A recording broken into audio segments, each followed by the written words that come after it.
Okay. Okay, good morning, everybody. Good morning. Today's Letters of Tradition, we are traveling from Babylonia, where we met the great and holy, who did we meet? Anyone remember? Okay, next week we're doing it again. We were talking with Rav Hagon, and we traveled now to Germany. The Jews have migrated from Yerushalayim, from Israel.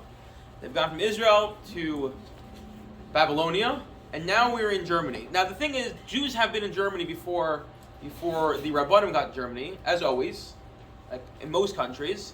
Rabbis don't usually go first. They usually are a response to people traveling there, either because they had escaped persecution, or in Germany it seems like, although Jews got there during the Roman age, they went there for commerce and trade. That was where the center of those things were, and Jews traveled. And eventually, enough people traveled there that there were rabbis who traveled there. And along comes, in the year 960, the great Rabbeinu Gershom Ma'or HaGola. Rabbeinu Gershom Ma'or HaGola. Ma'or HaGola means, Ma'or HaGola, the light of the exile. So he was obviously the undisputed leader.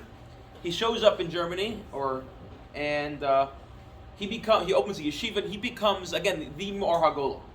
The go-to, the end-all. The Rosh has a lashon somewhere. The Rosh writes somewhere, the Rabbeinu Asher, who we'll see in future weeks, says, anything Rabbeinu Gershom says, it's as if it came down from Har Sinai. And we're talking about, this is the great work. He's the Rebbe of Rav Yaakov ben Yakar, who's the Rebbe of Rashi. And if Rashi, Rashi stands for Shlomo Yitzchak, but also Rebbe Shel Yisrael. So the Rebbe of Klal Yisrael is also going to be the great Rebbe. So that's Rabbeinu Gershom. He wrote a couple tshuvas. He also, his yeshiva, not himself, put together a gloss on the side of the Gemara and many of the Sefas. If you open up here to Bava Basra, so the text of the Gemara is over here. I got a really big one so everyone back there can see it, and I can give myself some sort of tennis elbow picking it up. The Gemara, there's Rashi. Rashi's a running commentary, right?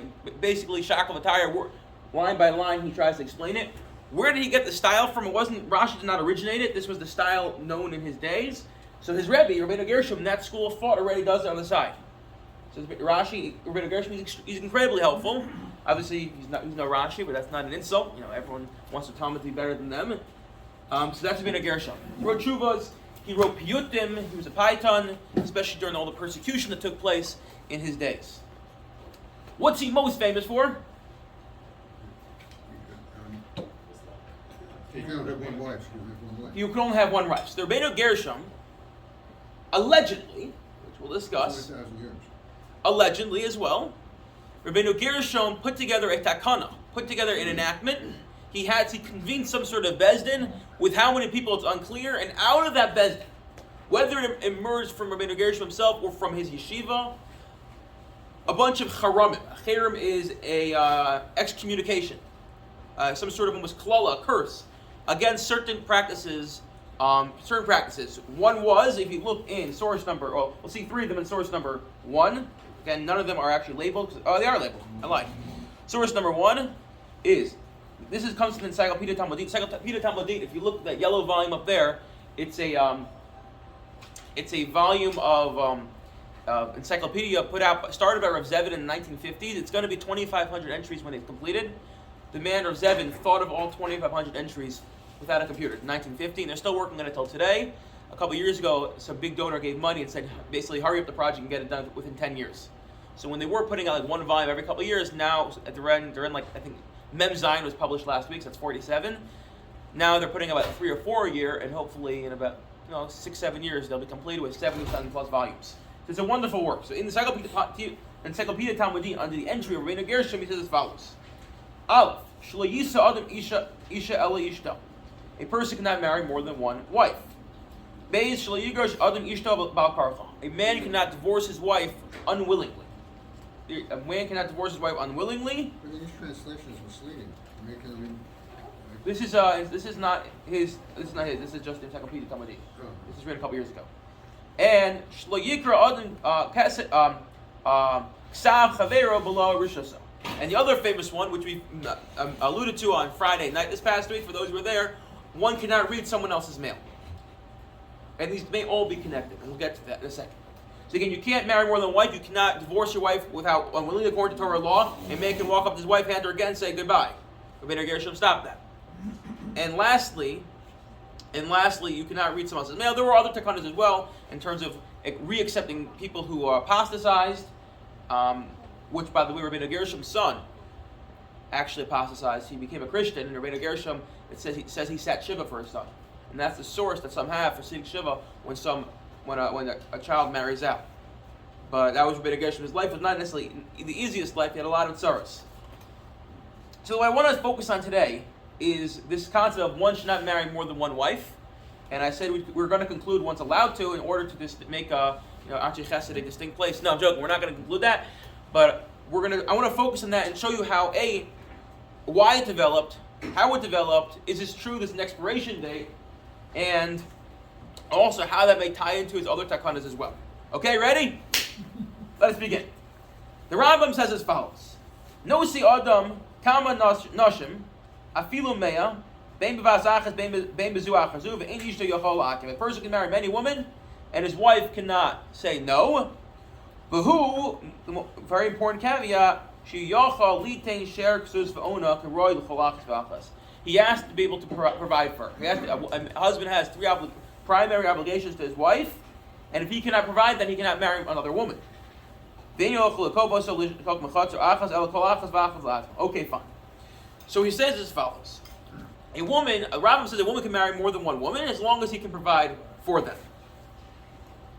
That is the Rambam. That's clear that seems to be the normative halacha prior to Rabbeinu Gershom. Along comes Rabbeinu Gershom, and again, interestingly, we don't actually have a record of this chayrim. We have in various early sources people quoting it and mentioning it, and obviously, whenever you have someone mentioning something, there's going to be differences, and some of those differences are actually significant. But the Rush quotes it as follows. Look in source. This is source number 3. I'm sorry, I forgot to put a number. There's a great wise person in our land. His name is Rabbeinu Gershom. Tikon Takanos Tovos. He created many great enactments. The Indian Gershon, when it comes to divorce. So first of all, he says he's lived in the days of the Gaonim. So he's actually throwing them back a little bit to the days of the Gaonim and not the Rishonim. Yes? The question? No, it just seems like it's a matter of money. What is? How many women you can marry. Yeah, for sure. We don't have money, not just money. It kind of puts the woman in a, it's not a very lofty position. So, 2 points. One is we don't have it anymore, but more importantly, Right. it's share ksus ono is providing for its clothes, its food, it's also spending time with her. So but maybe we'll get there. We're gonna unpack that. So he says. So the Rosh says he lived in time of the Gaonim. We discussed there was a divide between the Rishonim and the Gaonim. The Gaonim were looked at to be what they said tended to have more weight, and we explained why a couple weeks ago. So he says he's one of the Gaonim. And what Rabbeinu Gershom says, and we actually just quoted a minute ago, it's as if they came from Har Sinai, i.e., like we don't. If someone says this is halacha l'Moshe Sinai, we just say yes, accepted. So he's saying whatever Rabbeinu Gershom said, this is going to be accepted. The shvil should keep them alayim umosram ladar. And why is it as if it came from Har Sinai? So this is a very interesting concept. This is found in the Rambam as well. Some things we have in life, we know Moshe Rabbeinu came down and said, the Torah says Pri Tzadar, you should get yourself a beautiful tree, a beautiful fruit. What's that fruit? So halacha l'Moshe Sinai, or Moshe Kibbel Sinai, it's an esrog. Our tefillin are black and boxes. How do we know that? Halacha l'Moshe Sinai.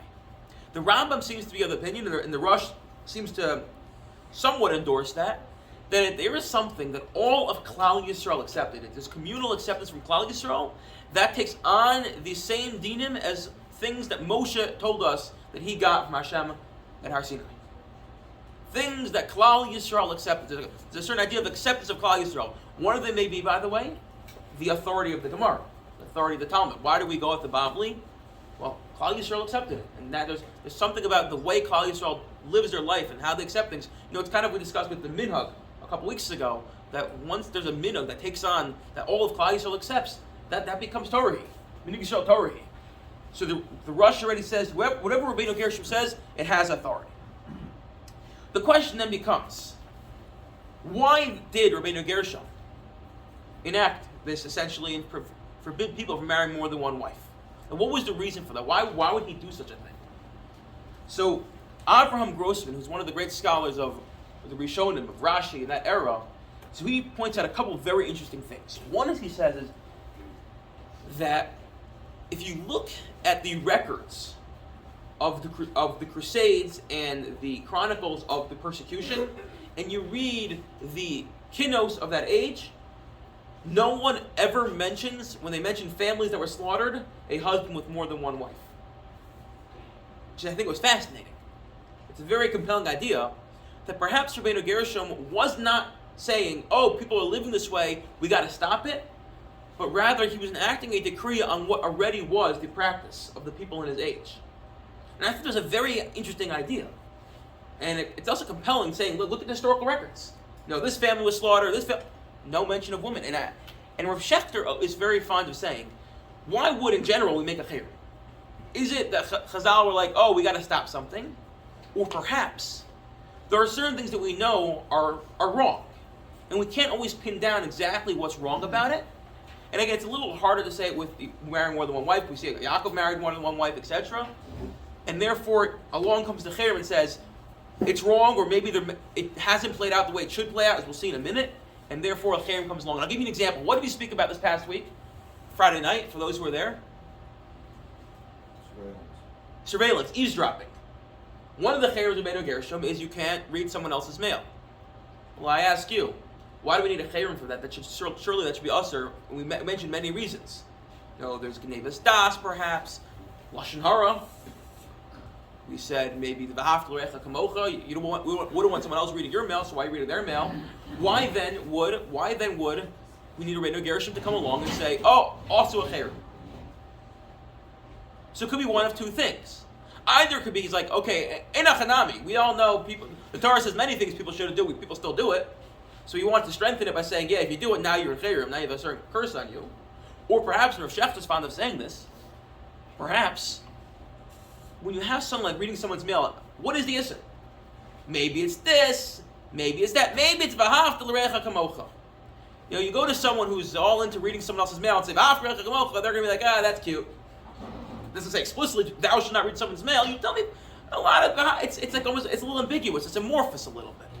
So Rabbeinu Gershom came along and said, we all know certain things are awesome.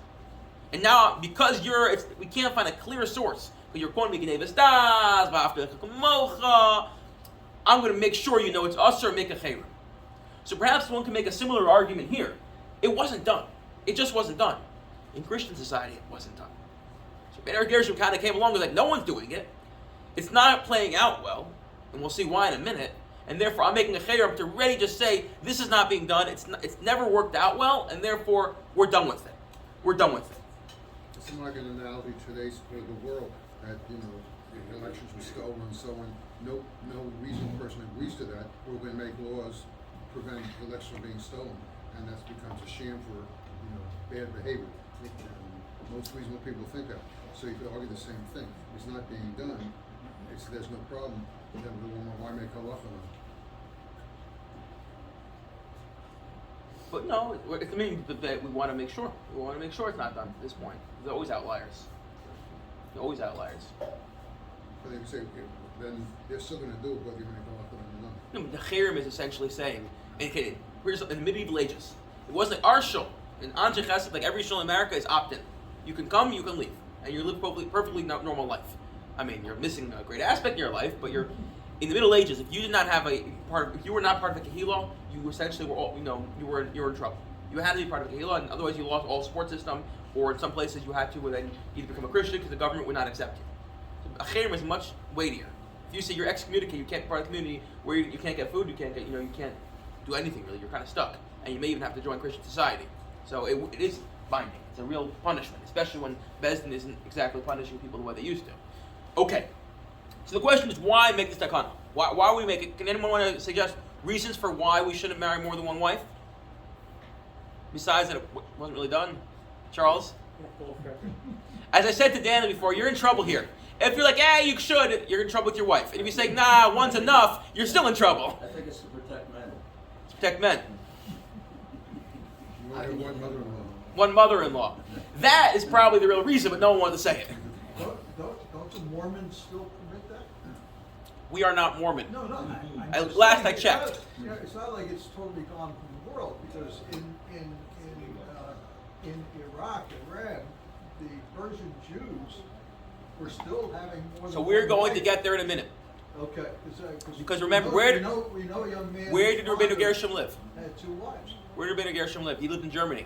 He was Yeah, Ashkenaz. No, I understand what you're saying, but once he got to Israel, though, I think Israel prohibited. Okay, but that could be, Rabbeinu Gershom lived in Ashkenaz, he lived in Germany, and just because he said something in Germany, it wasn't necessarily accepted by all Jews. In fact, there are those who want to argue, a French rabbi would never accept what Rabbeinu Gershom said. Like, who are you? They said Rabbeinu Gershom would never enact something for French rabbis, because he knew it wasn't his jurisdiction, and the French rabbis would never accept it.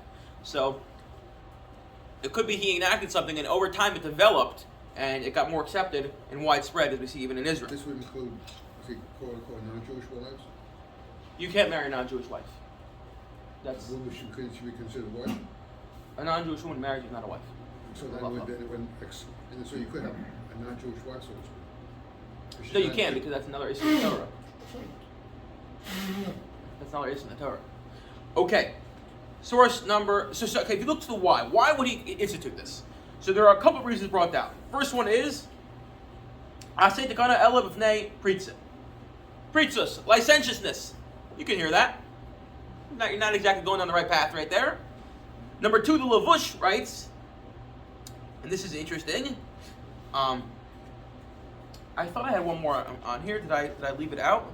Oh, the next another page.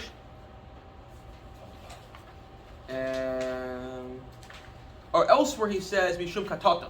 You're going to cause a lot of argument. Oh, there. Look at the Lavush. This is source number 2 under the Y.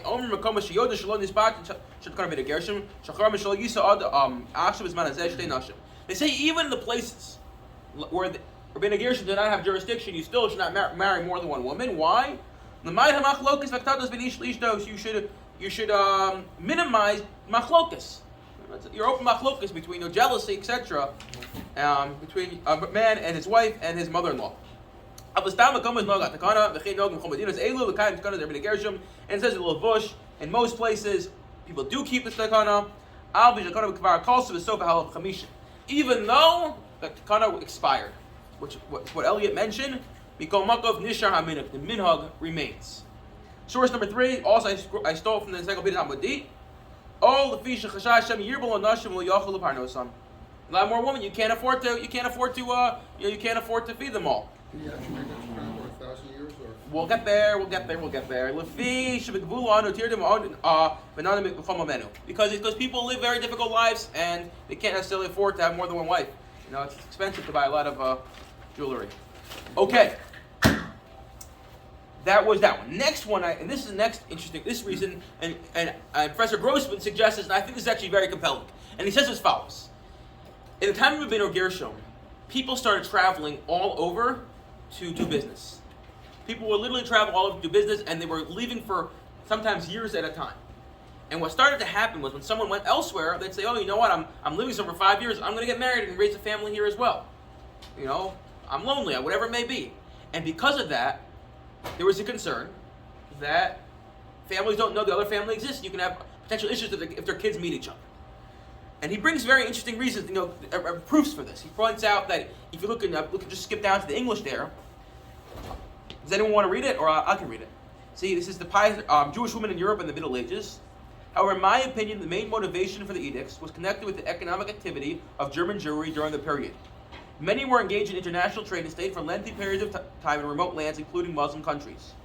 More extensive documentation for this phenomenon exists today than in the past, thanks to the correct identification of numerous anonymous sources and the responsive literature written by the German sages during the same period.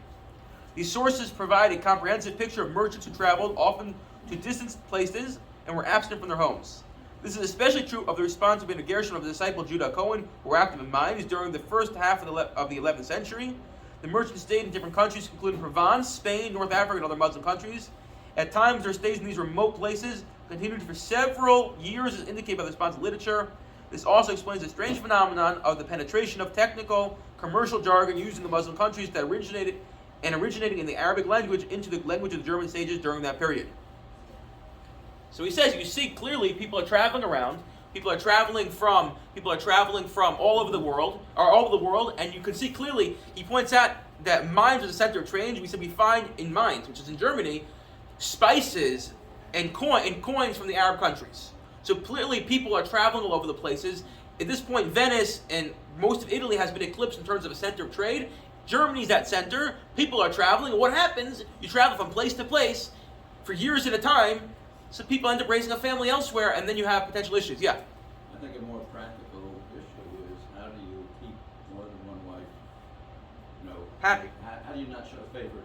So that's raised as well. And your purchases of jewelry, whatever you're doing, how do you not? So that's kind of Is it jealousy? that's kind of what the Levush is saying. That's what the Levush is essentially saying. You have more than one wife, you're going to end up having katata umachlokas, which is arguments and fights. And as Elliot pointed out, probably more than mother-in-laws. But yeah, And the kids as well.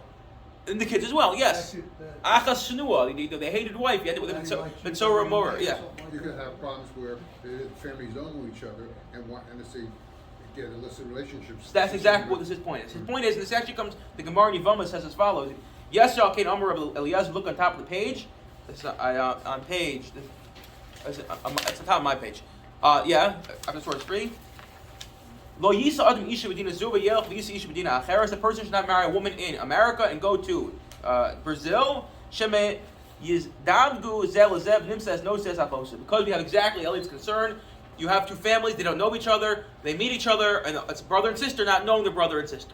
So that's a concern, and Professor Gross wants to argue that based off a lot of compelling evidence. In fact, the Rambam also, there's an Igeris in the Rambam, a letter from the Rambam, where the Rambam says a person cannot marry, if someone comes here, no one's allowed to marry a foreigner in Egypt unless we know they are divorced.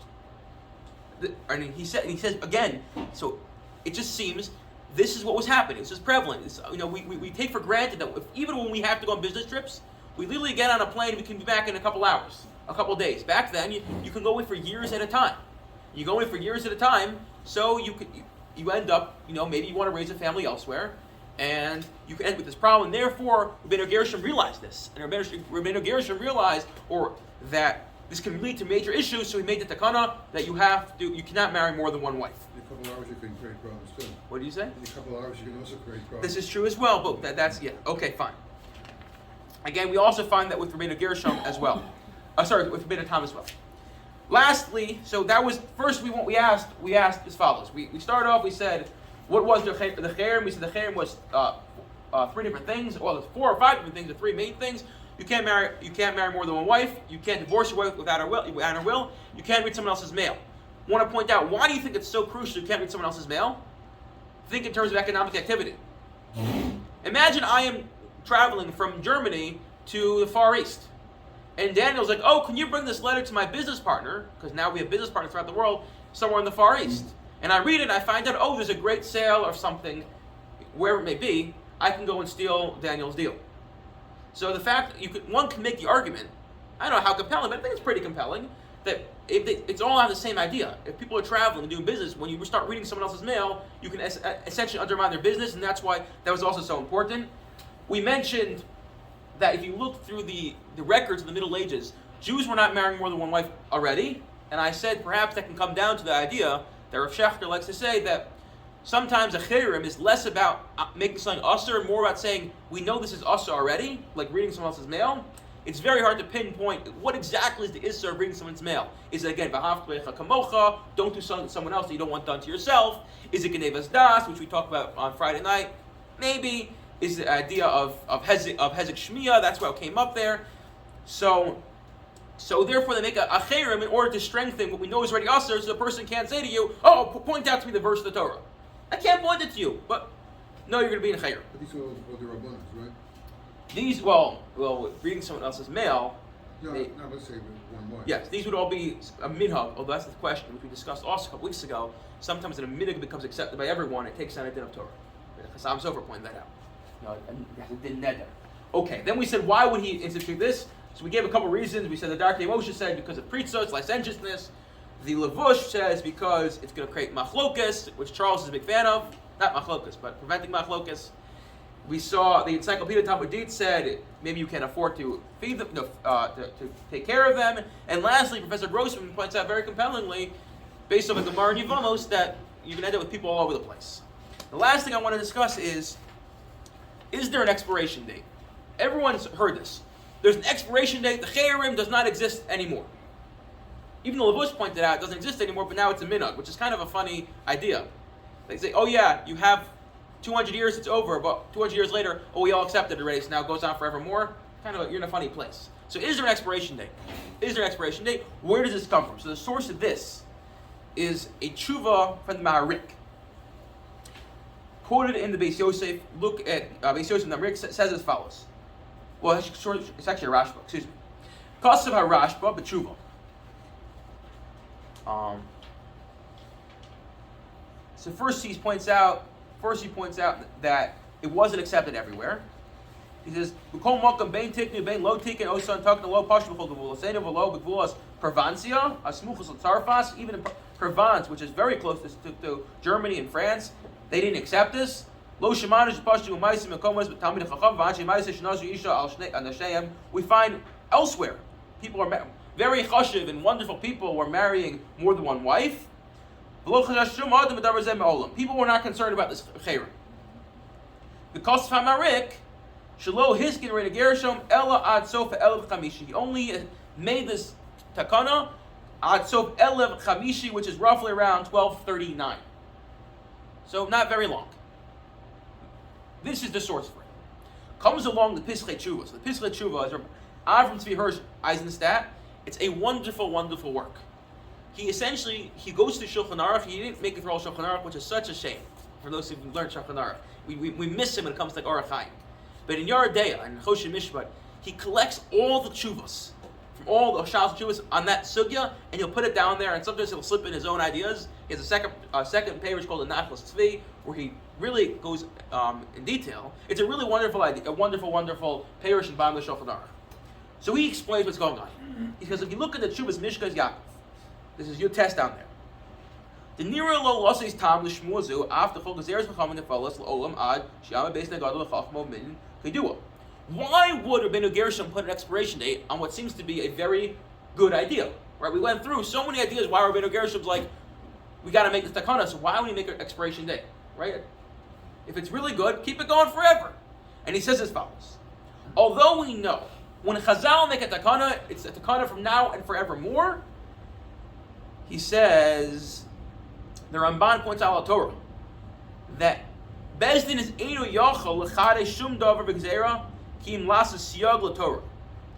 Rak zos yeshel Bezdin v'shuz l'tzarach shal l'fi in hadar. So the Ramban has a very interesting idea, which we're not going to get into because it's an entire shiur in and of itself. The Bezdin themselves, Chazal, are limited by what they're allowed to make gezeiros to. Because we have a concept called Bal Tosef. Right? You can't add on to the Torah. That does not just apply to us, which the Rashba, for instance, thinks. The Rashba is like, yeah, Bal Tosef means I can't get up one day and say, from now on, put 5 boxes on my tefillah. Or, from now on, we have a new takana that people are not allowed to do X, Y, or Z. The Ramban does not think so. The Ramban thinks even Bezdin, even Chazal themselves, are limited by what they're allowed to enact. In anything they do enact, there has to be a good enough reason or some sort of smach, some sort of place in the Torah where they could say, oh, we see from here, one should do this. And I'll give you an example. Purim. How were Chazal allowed to come along and institute Purim, a new holiday? Bal Tosef, the Torah tells us, Shalosh Regalim, 3 times a year, and suddenly, oh, Purim, a new holiday. Lay Megillah, essentially a mitzvah. How can they do that? So the Ramban says, they can't. However, the Gemara in Megillah on Daf Yadal, it says, Mi salachayim. Mi avdus lecheirus. If we said halal when we were freed from Mitzrayim, which was only slavery, to our freedom, kol shekemi misa l'chayim, we should say halal if we are saved physically. If we were going to get killed, now we are saved. So if this is a kal v'chomer, if this is what the Gemara says, if we say halal from slavery to freedom, certainly from death to life, it must be a Torah principle that one should be saying halal, and therefore Chazal came wrong and instituted Purim. Which tells you a little bit about what we're doing when we read Megillah. It's not just reading the story, but it might be a din and hollow. Again, look at the Gemara there. So the Ramban thinks that even Chazal themselves are limited somewhat by how they can make takanos, and therefore Rabbeinu Gershom can't just come along and say, oh, nuke takana, can't marry someone else's wife. Because if he did that, that's Baal Tosef. What he could do is call it a hara shah. Temporarily, one should not marry someone else's wife. That's not Baal Tosef. He's not saying from now on forevermore. He's saying for the next 100, 150 years or so. So that's why the Pesach Tshuva thinks allegedly there's an expiration date. Then other Rishonim point out, okay, what happens in the year Sof Elef HaChamishi, the end of this date? The rest of the Rabbanim got like, you know what? Let's continue this, and they continued it. So either Mina continued it, or there actually was a Gezer to continue it. However, the Pesach Tshuva is not a big fan of this idea, and he says as follows: Ach be'emes lav divrei hakolhi ve'eno muskim klal. He says, this is not true. We don't find anywhere this idea that Chazal limited, that Rabbeinu Gershom, limited the takana. The kam megadolim shei betchilas elav hashishi kamo Haran v'Mordechai v'Rami Rutenberg v'Ravyo. So these are the gedolim of our past, who lived after the alleged expiration of the takana. This is the Rabbeinu Nissim, the Mordechai, Ron Rutenberg, Ravyo, people we're going to see in future weeks. They all talk about the cherem, and not one of them mentions, oh, it's expired. Not one. Which tells you already, if the greatest Rabbanim get up to speak and they leave out a crucial detail, it's probably not true. And again, why might this have developed? As we pointed out, we don't have an actual text of the original Takana. We only have shmuas. We only have people who said, when I say people, we have great Rishonim. Ron Rutenberg has his recording of it. The Rush has his recording of it. He has his recording of it. So again, when things are handed out like that, maybe that's slipped in there. He goes, if you look in the actual tshuva that the Marik, the source of this is the Rashba, the Beis Yosef quoting Marik. If you look there, if you yourself, lo brer lehach shmua, it's not even clear in there. We're all basing this off of Beis Yosef quoting Marik, because if you look at the actual Marik, it doesn't seem like he necessarily says that. Maybe the Beis Yosef had a Girsa mistake of some sort. The Gam b'yam shel Shlomo Yavamas. Again, it says al shmua zos v'docha me'alach l'vizet tzarich lomar she'Rabbeinu Gershom tiknu hadakana hazos l'siyog l'isur Torah. The Rabbeinu Gershom made this as a siyog, as a boundary to protect some sort of isur in the Torah, which makes a lot of sense, by the way. What isur in the Torah are you preventing? I don't think you need to make it just to prevent machlokas. As much as we want to avoid machlokas, that's not. I don't think we're going to call that a siyog. The only one it really could be is to prevent what you pointed out, and what Professor Grossman pointed out: people marrying their siblings, essentially. Because there are many reasons.